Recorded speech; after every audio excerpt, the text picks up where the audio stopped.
Shalom, shalom à tous les saints. Nous bénissons encore l'Éternel qui dispose ce temps afin que nous puissions nous exhorter, toujours sur notre enseignement que nous avons intitulé Rempli de l'Esprit ou Rempli de la chair.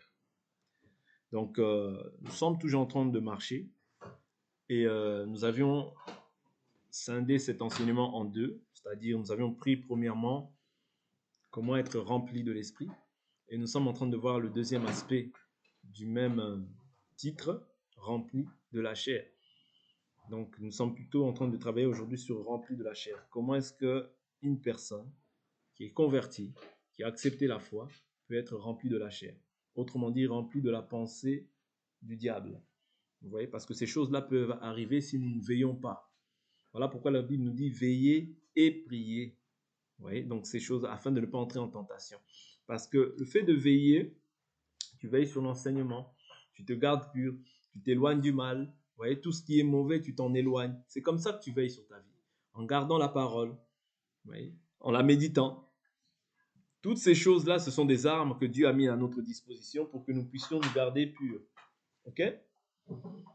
En t'éloignant des mauvaises compagnies. Tout ça, c'est une manière de veiller. Vous voyez, donc c'est très important. Nous avions dit que lorsque nous sommes remplis de la chair, OK, nous avons tendance à rejeter la parole, à mettre la parole de côté.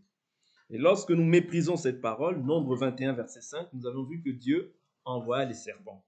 Parce que Israël, dans le désert, ont méprisé ce pain. Le pain est aussi symbolisé par la parole, selon Jean chapitre 6. Ouais.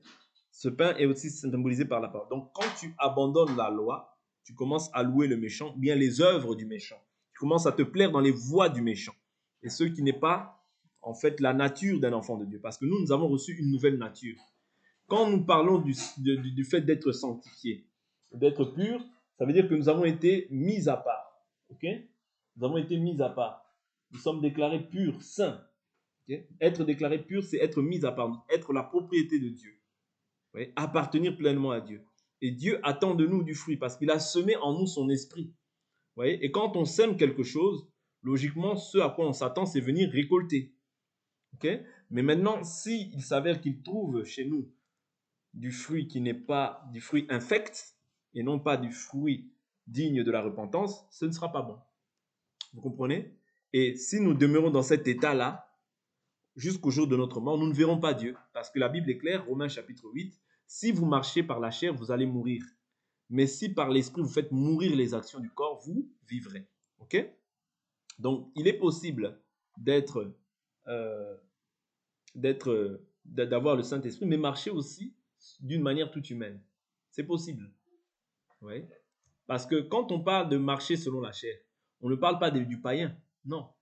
Parce que le païen, il appartient au diable. On parle d'un chrétien, ok, mais qui marche d'une manière toute humaine, qui marche selon ses envies, selon ses désirs. Donc celui-là, il ne verra pas Dieu. Comprenez? Qu'on ne vous trompe pas. Celui qui marche selon la chair ne verra pas Dieu. Mais celui qui marche selon l'esprit, il verra Dieu.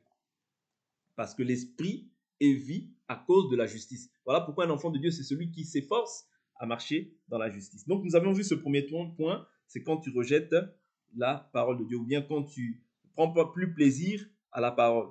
Donc c'est à ce moment-là que le diable va susciter en toi beaucoup de désirs de la terre, beaucoup de désirs du monde. Pourquoi? Parce que tu ne prends plus plaisir aux choses d'en haut. Voilà pourquoi l'Écriture dit, si vous êtes ressuscité avec le Christ, affectionnez-vous aux choses d'en haut. Pensez à ce qui est en haut et non à ce qui est sur la terre. Ça, c'est Colossiens chapitre 3. OK? Donc, ce qu'il faut savoir, c'est que le diable va susciter aussi des pensées, comme j'ai dit. Toutes sortes de pensées, notamment celles qu'on vient de partager. Et lorsqu'on n'accepte pas la pensée, c'est alors que, lorsqu'on accepte la pensée, j'avais dit que c'est alors que le processus est engagé. C'est-à-dire que quand tu acceptes la pensée du diable, c'est comme si tu ouvres une poche. C'est comme s'il y a une brèche maintenant que le diable voit dans ta vie. Okay? C'est comme une porte d'entrée. Voilà pourquoi même lorsque vous voyez dans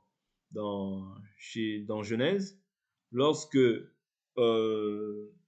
Caïn veut tuer Abel, il lui dit quoi? Le péché est tapi à ta porte, à la porte de ton cœur. Mais toi, domine sur lui. Vous comprenez? C'est-à-dire le cœur, les pensées, vous voyez, le diable suscite des pensées.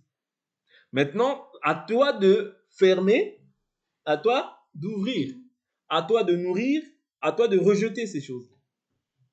Ok? Dieu ne nous a pas. Voilà pourquoi Dieu dit: je ne vous laisse pas orphelin, je viens vers vous. C'est-à-dire, le fait qu'il soit avec toi, c'est-à-dire qu'il t'avertira toujours du danger qui est au-devant de toi. Comme il a averti Caïn, le péché est tapé à ta porte, mais toi domine sur lui. Quelle porte? La porte de ton cœur. Ton cœur, c'est aussi une porte, ouais, dans laquelle le diable vient, toque, il envoie des pensées. Voilà pourquoi tu dois veiller sur ta vie. Sans quoi, ces choses-là aussi peuvent t'arriver. Ok?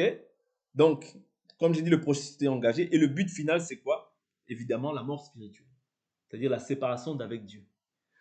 Ça, on le voit dans plein de cas de figure. Même dans le jardin, on voit ce cas de figure. C'est-à-dire accepter la pensée du diable. C'est accepter... c'est-à-dire, pour la finalité, ce sera toujours la mort spirituelle. Voilà pourquoi même lorsqu'on voit Adam, lorsqu'ils ont mangé l'arbre défendu, la finalité, c'était quoi? C'était la mort spirituelle. Oui, la mort spirituelle, c'est-à-dire la séparation d'avec Dieu.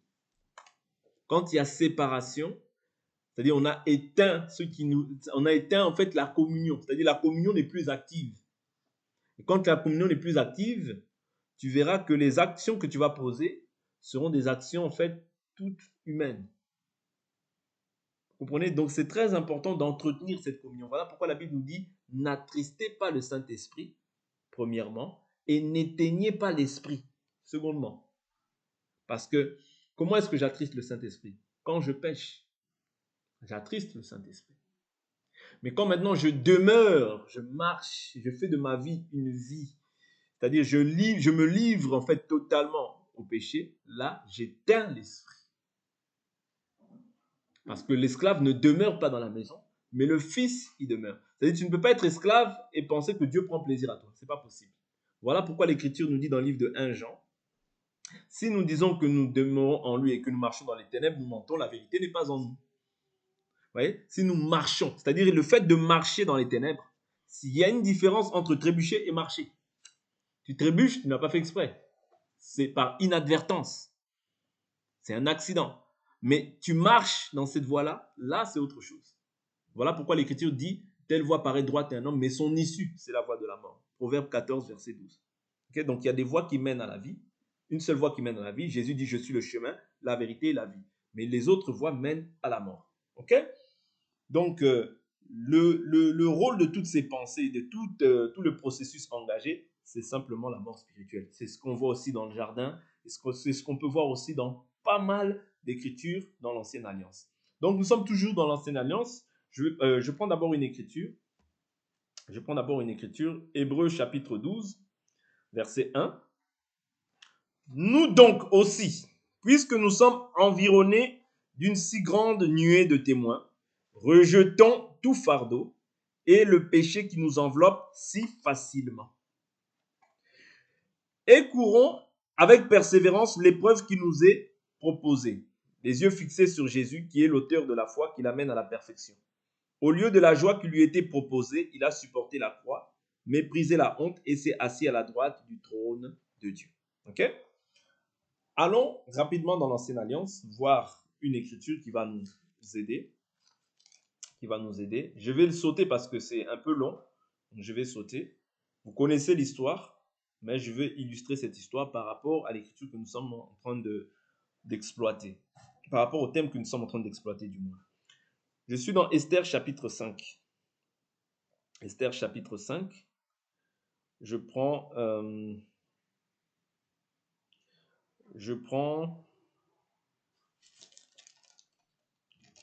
Non, je vais prendre un peu plus haut. Veuillez m'excuser. Esther chapitre 3. Je vais sauter, comme je vous l'ai dit. Je ne veux pas trop comprendre. Si vous avez le temps, vous pouvez toujours le lire. Esther chapitre 3 dans son entièreté. Mais je prends cela et je saute. Esther 3. Après ces événements, verset 1, le roi Assuérus distingua Aman, fils de Hammédatha l'Agagite. Il l'éleva en dignité et plaça son siège au-dessus de tous les princes de son rang. Donc vous savez très bien que Mardochée ne voulait pas se prosterner devant lui. Vous voyez? Par la suite, quand il a appris qu'il était de la race juive, il avait eu l'idée non pas de porter la main que sur Mardochée seul, mais sur toute la race juive. Vous voyez? Donc là, quand on continue, il dit tous les serviteurs du roi en place à la conciergerie royale s'inclinaient et se prosternaient en l'honneur de Haman. Le roi en avait donné spécialement l'ordre. Pourtant, Mardochée ne s'inclinait ni ne se prosternait. Les serviteurs du roi en place à la conciergerie royale dirent à Mardochée: Pourquoi passes-tu outre l'ordre du roi? Ils lui posaient la question chaque jour, mais il ne les écoutait pas. Ils firent alors un rapport à Haman pour voir si Mardochée, qui leur avait rapporté qu'il était juif, s'en tiendrait à son attitude. Haman vit que Mardochée ne s'inclinait ni ne se prosternait en son honneur, et Haman fut rempli de fureur. Il considéra avec dédain l'idée de porter la main sur le seul Mardochée. On lui avait signalé en effet le peuple auquel appartenait Mardochée. Haman entreprit d'exterminer de tout le royaume d'Assuérus tous les juifs, le peuple de Mardochée. Pourquoi Mardochée ne se prosterne pas? Parce que l'Écriture dit: tu ne te prosterneras pas. Nous avions vu dans quel cadre il peut être possible de s'agenouiller, pas de se prosterner, de s'agenouiller, ok? Parce qu'il y a une différence entre s'agenouiller pour demander faveur, vous voyez, comme nous l'avions vu, nous avions entamé ce thème-là, mais là, c'est c'est-à-dire c'est se prosterner devant un homme, c'est-à-dire c'est comme le vénérer, là c'est autre chose, vous voyez, toute personne qui le voit, il le vénère, ça c'est autre chose, ça un enfant de Dieu ne peut pas le faire, vous comprenez? C'est très important. Comme nous avions vu aussi, même dans Actes chapitre 10, on voit Corneille qui, lorsqu'il voit Pierre, vous voyez, il veut se prosterner. Pierre lui dit: non, mais lève-toi, moi aussi je suis un homme. Je vous ai toujours dit qu'il y a l'intention derrière. Vous voyez, il se prosterne dans l'intention aussi de pouvoir le voir comme étant quelqu'un voilà, d'extrême. Donc, un enfant de Dieu dans l'humilité aussi. Okay, un enfant de Dieu dans l'humilité, si quelqu'un veut se prosterner, tu peux lui dire de se lever, ce n'est pas un péché. Vous voyez, les gens ne sont pas obligés de se prosterner devant toi, non. Vous voyez, loin de là. Vous voyez? Donc, ce n'est pas ça qui doit animer un enfant de Dieu. Ce n'est pas les gloires humaines. Okay? Mais si quelqu'un, par exemple, ou bien il y a des coutumes où les gens s'agenouillent devant leur père, ça arrive, j'ai déjà vu ça, nous avons déjà vu ces choses. Ça, c'est des coutumes, c'est des traditions. Ce n'est pas, faut pas dire directement que c'est un péché. Ok? Donc, avançons. On a déjà vu ça en long et en large. Nous avançons. Donc, il entreprit d'exterminer tout le royaume d'Assyrus, tous les Juifs, le peuple de Mardochée. Le premier mois, qui est le mois de Nissan, la 12e année du règne d'Assyrus, en présence de Haman, on jeta le pour, c'est-à-dire le sort, sur chaque jour du premier au 12e mois, qui est le mois d'Adar. Haman dit au roi Assyrus: il y a un peuple à part, ils sont partout, infiltrés parmi tous les peuples de toutes les provinces de ton royaume. Leurs lois les distinguent de tout peuple, et ils n'exécutent point les lois du roi. Il ne vaut rien pour le roi de les laisser en repos. Qu'il plaise au roi de signer leur perte, et je pèserai 10 000 talents d'argent entre les mains des fonctionnaires du royaume, pour les verser dans les coffres du roi. Le roi retira le sceau de son doigt et le donna à Aman, fils de Hammédatha, la Gagite, adversaire des Juifs. Le roi dit à Aman: l'argent t'est abandonné, ainsi que ce peuple, faisant ce qu'il te plaira. Vous voyez, donc ici, on voit qu'après, il envoie des lettres à tous les scribes et il scelle ça d'un sceau. Maintenant, il avait l'intention d'exterminer tous les Juifs. Okay, ça, vous connaissez l'histoire. Vous savez qu'après, il y a eu consternation. Mardochée, il est parti voir la reine Esther pour qu'il puisse se jeûner à son intention. Ils ont jeûné 3 jours. Par la suite, je saute, je vais au chapitre 5. Je prends le verset 4. L'Écriture dit: Esther lui, au verset 3, le roi lui dit: qu'as-tu, reine Esther? Quelle est ta requête? Elle te sera accordée jusqu'à la moitié du royaume. Esther lui répondit: s'il plaît au roi que le roi vienne aujourd'hui avec Aman au festin que je lui ai préparé. Le roi dit: pressez Aman de donner suite à l'invitation d'Esther. Le roi Aman vint au festin qu'Esther avait préparé. Pendant qu'on buvait le vin, le roi dit à Esther: quelle est ta demande? Elle te sera accordée. Quelle est ta requête? Jusqu'à la moitié du royaume, elle sera exaucée. Esther répondit: ma demande, ma requête, si j'ai obtenu ta faveur du roi, qu'il plaise au roi d'accorder ma demande et d'exaucer ma requête. Que le roi vienne avec Aman au festin que je leur préparerai, et demain je répondrai explicitement au roi.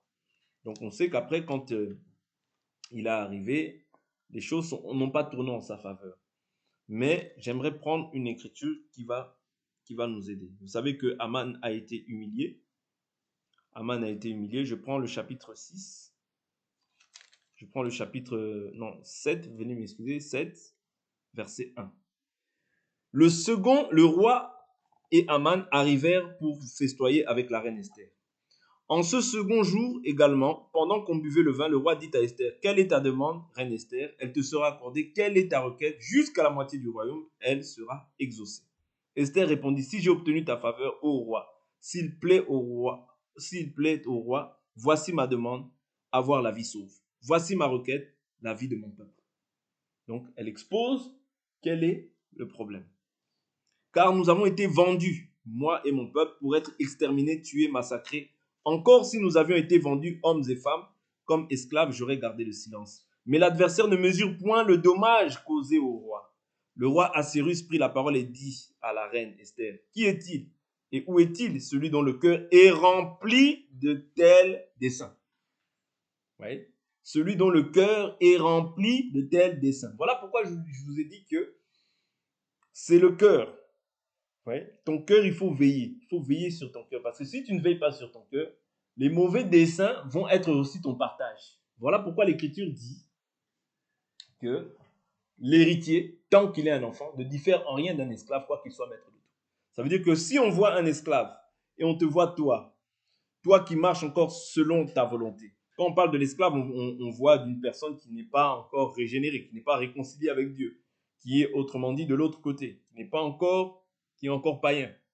Et si on te voit toi, vous êtes à peu près semblables. Mais il faut maintenant mettre un terme à ce qui est de l'enfant pour pouvoir maturer et atteindre le statut de fils.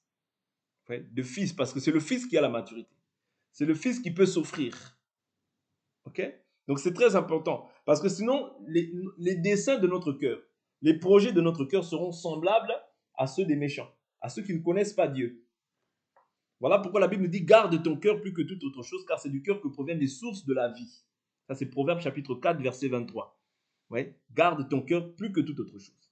Sinon, les desseins de ton cœur peuvent être semblables à ceux du méchant. Sinon, tu vas emprunter les voies du méchant. Et c'est cet aspect qui est très bien où il dit, qui est-il et où est-il celui dont le cœur est rempli de tels desseins? Esther répondit, l'adversaire, l'ennemi, c'est Aman, ce méchant homme. Alors, Aman s'effondra en présence du roi et de la reine. Le roi, en fureur, quitta précipitamment le festin pour aller dans le jardin du palais. Et Aman resta là, implorant la reine Esther pour avoir la vie sauve, car il avait bien vu que pour le roi, sa perte était consommée. C'est-à-dire, et ici, il est appelé comment? Méchant. Voilà pourquoi, quand toi, tu te plais dans les voies du méchant, quand les desseins de ton cœur sont similaires à ceux du méchant, aux voies du méchant, eh bien, tu deviens aussi méchant. Ton comportement, ton attitude va devenir aussi semblable à ceux des méchants. Voilà pourquoi il faut veiller sur ton cœur. Voilà pourquoi la Bible nous dit, soyez transformés par le renouvellement de l'intelligence, afin quoi? De discerner quelle est la volonté de Dieu, ce qui est bon, agréable, parfait. Oui. Il n'y a de bon que ce qui est écrit dans la parole, parce que Dieu seul est bon. Ce qui est agréable, c'est ce que Dieu recommande. Ce n'est pas ce que nous voulons. Ce n'est pas ce que nous pensons. Ce qui est parfait, c'est ce que Dieu a dit. Et pour ne pas avoir de mauvais desseins, il faudrait que nous puissions mettre un terme à tout ce qui est lié à la chair. Vous comprenez? Parce que si tu marches par la chair, tu vas être rempli. Parce que le but de chaque chose, c'est d'être rempli. Quand tu marches par l'esprit, c'est le but d'être rempli. La finalité, c'est d'être rempli de l'esprit. De même, quand si tu marches par la chair, quand le diable voit une entrée, c'est pour qu'il puisse venir s'installer. C'est pour qu'il puisse venir prendre la place. C'est pour qu'il puisse s'étendre. Oui. Parce que le diable ne veut pas rester simplement à la position de la brèche. Non. C'est-à-dire que quand il voit une brèche, il faut qu'il rentre. D'ailleurs, même c'est ce que nous dit Matthieu 12. Oui. Lorsque l'esprit impur est chassé, il part. Il va dans les lieux arides. Vous voyez? Et il dit, je retournerai dans ma maison. Lorsqu'il revient, il la revoit vide, balayée et ornée. Il reprend avec lui 7 esprits plus méchants.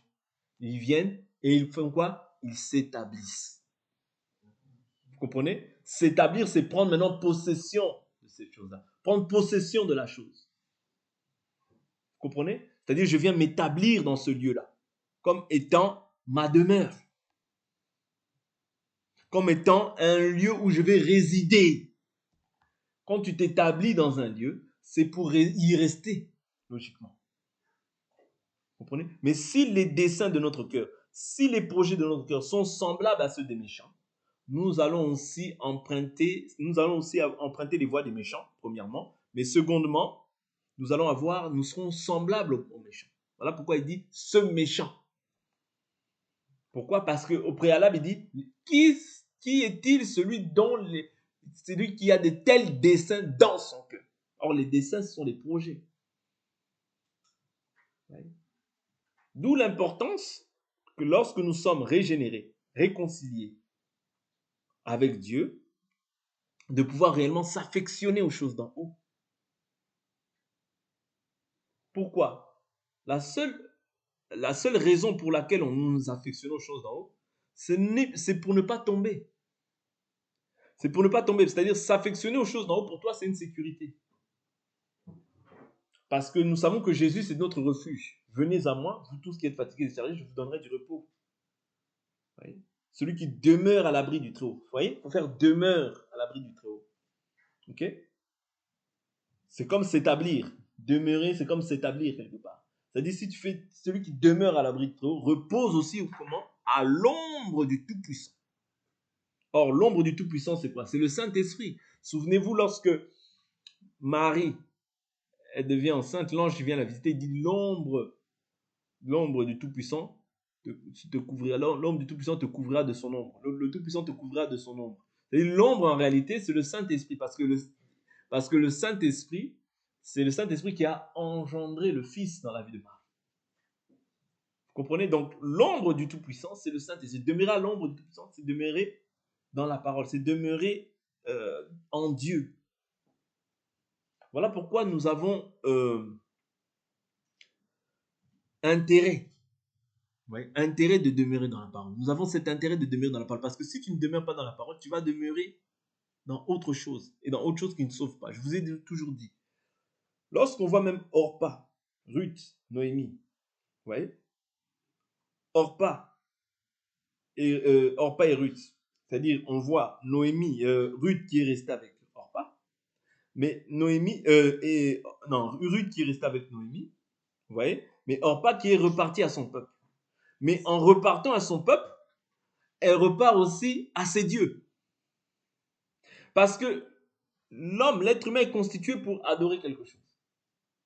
Pour être en communion avec quelque chose. C'est-à-dire que dès lors où tu abandonnes quelque chose, c'est pour te retrouver dans autre chose. Voilà pourquoi même l'Écriture nous dit, plusieurs abandonneront. Vous voyez? Plusieurs abandonneront la foi. L'Esprit dit expressément que dans les derniers temps, plusieurs abandonneront la foi. Pourquoi? Pour s'attacher à des esprits séducteurs et à des doctrines de démons. Vous comprenez? C'est-à-dire, ils abandonneront la foi, mais pour s'attacher à autre chose. Je peux prendre encore une autre écriture qui me vient à l'esprit, dans le livre de Actes des Apôtres. Lorsqu'on voit, on l'a partagé dernièrement, où l'écriture qui dit que,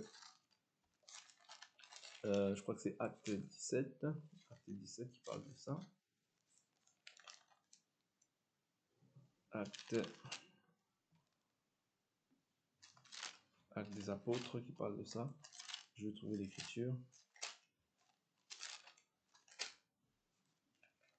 Ah non, c'est Acte 7, je crois. Acte 7, quelque chose comme ça. Voilà, Acte 7. Acte 7, je prends à partir du verset 35. Ce Moïse qu'ils avaient renié en disant qui t'a établi chef et juge, c'est lui que Dieu envoya comme chef et comme libérateur avec l'aide de l'ange qui lui était apparu dans le buisson. C'est lui qui les fit sortir en opérant des prodiges et des signes au pays d'Égypte, à la mer Rouge et au désert, pendant 40 ans. C'est ce Moïse qui a dit aux fils d'Israël, Dieu vous suscitera d'entre vos frères un prophète comme moi. C'est lui qui, dans l'assemblée au désert, était avec l'ange qui lui parlait sur le mont Sinaï et avec nos pères. Il reçut de vivants oracles pour vous les donner. Nos pères ne voulurent pas lui obéir, oui, mais le repoussèrent. Et dans leur cœur, ils se tournèrent vers l'Égypte. Vous comprenez? Ce qui a été, ce qui est, ce qui sera, rien de nouveau sous le soleil. Quand tu refuses, voilà pourquoi Jésus dit quoi? Celui qui vous écoute m'écoute. Et celui qui vous écoute, écoute celui qui m'a envoyé. Vous voyez? Ceux qui rejetteront la parole, vous voyez, au jour du jugement, Dieu dit que ils seront jugés plus sévèrement, vous voyez, que d'autres, que certaines villes. Que Sodome et Gomorrhe, je crois, qui parlent de cette ville. Vous comprenez? Donc, simplement pour dire que quand tu rejettes cette parole, c'est pour t'attacher à autre chose. Parce que ce qui est chair est chair. Ce qui est esprit est esprit. Tu ne peux pas être chair et t'attacher à cette parole. Ça, c'est pas possible. Parce que c'est la nature qui est en toi qui te permet de t'attacher à cette parole. C'est la nouvelle nature qui est en toi. Voilà pourquoi, quand si on ramène un Égyptien ici, il va s'endormir. Il va trouver ce moment ennuyant. Il va venir une fois, deux fois, troisième fois, vous ne le voyez plus. Pourquoi? Parce que cette parole-là, pour pouvoir l'écouter et la pratiquer, il faut que tu aies reçu la nature. Il faut que tu sois un prédestiné de l'Éternel. Sans quoi tu vas avoir 2 minutes, 3 minutes, c'est trop. Tu t'endors. Vous comprenez?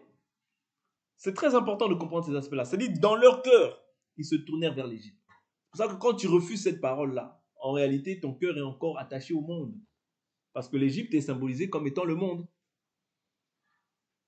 Vous comprenez? Donc, c'est très important de comprendre que tu ne peux pas emprunter une autre voie. Tu es un esclave de Christ. Quand tu as cru, tu deviens esclave de Christ.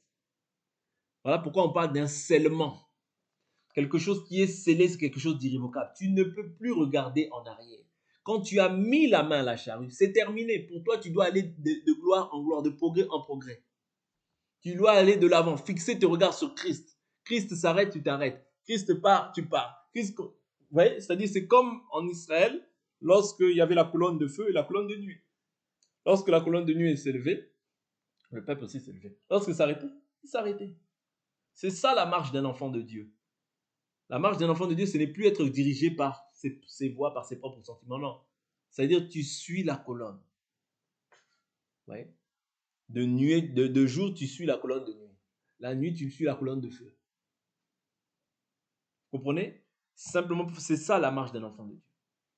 La marche d'un enfant de Dieu n'est pas différente. Eux écoutèrent ces choses-là. Ouais. Mais ils ont été achoppés à cause des inconduites, à cause du cœur qui n'était pas entier pour Dieu. Et qu'est-ce que ça leur a valu? Ça leur a valu la mort à plusieurs dans le désert. Pourquoi? Parce que leur cœur n'était encore incrédule. Vous comprenez? Toutes ces choses-là nous ont été écrites afin que nous aussi, dans le temps, c'est-à-dire Dieu n'épargne pas cette génération. Il dit que vous aussi, vous n'ayez pas les mêmes désirs que eux ont eu dans le désert. Si eux ont eu ces choses-là, et regardez ces choses-là qui leur est arrivé. C'est-à-dire regardez la finalité de ceux qui ont placé leur foi, et regardez aussi la finalité de ceux qui ont été incrédules. Les incrédules sont morts, mais ceux qui ont eu la foi ont reçu aussi l'héritage en partage. Vous comprenez? Mais ceux qui ont été incrédules, parce que plusieurs ont été incrédules, au point où même certains se sont dit non, nous retournons, donnons-nous un chef, retournons en Égypte. Et ils se sont donné un chef pour retourner en Égypte. Mais qu'est-ce que ça leur a valu? La mort. Parce que c'est une rébellion vis-à-vis de celui qui t'a enrôlé. Voilà pourquoi nous devons veiller premièrement sur notre cœur. Qu'est-ce que tu penses? Qu'est-ce que médite ton cœur? Parce que tout commence par là.